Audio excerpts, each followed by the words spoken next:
These are some Dinar Guru updates, starting off with Militiaman says they're really serious about this investing aspect of Iraq. The meeting with the U.S. Secretary of State discussed the activation of the Strategic Framework Agreement, the entry of American companies, and the resumption of oil exports through the Turkish port. They're going to help Iraq to be supportive of their currency and the value of that currency because all the income streams are going to be able to support Iraq to get investment projects done. All right, Nader from the Mideast says, my boss, Prime Minister Sudani, back home, let's see what his decisions are. Pimpy says, we know that Iraq is much more valuable currency. How much of an impact? The U.S. House of Representatives will hold a session next week to cancel the authorization for the invasion of Iraq. Going to have on the Iraqi dinar remains to be seen.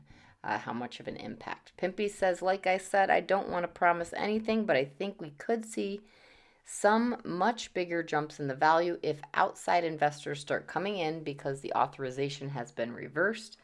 If these restrictions are removed off the Iraqi dinar, then we can see some huge jumps.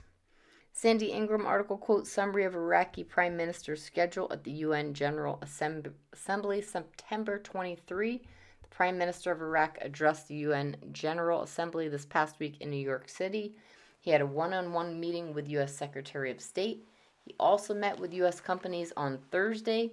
In his speech to the General Assembly, he said the country has become a safe environment for investors focusing on eradicating corruption and is committed to international law.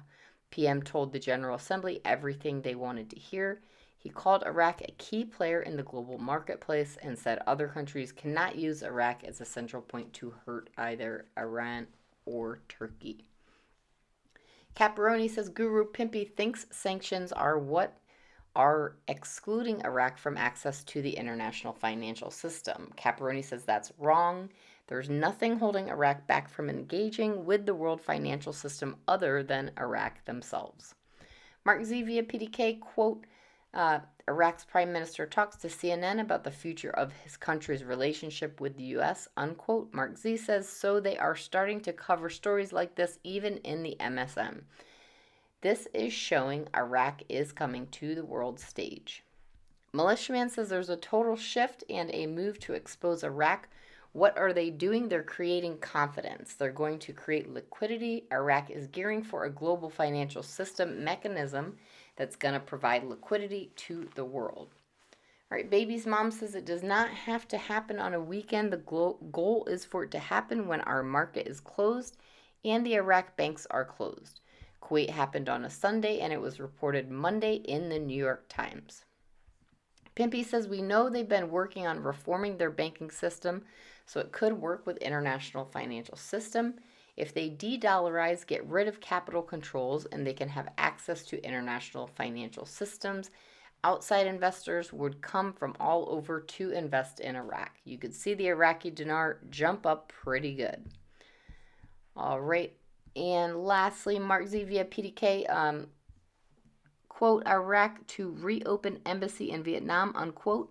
Mark Z says, this is good news in showing their ties. Vietnam and Iraq are both major trading partners, and of course we expect both currencies to revalue at the same time. Reopening embassies is important. If Iraq is going to be an international player, they are going to need an international currency.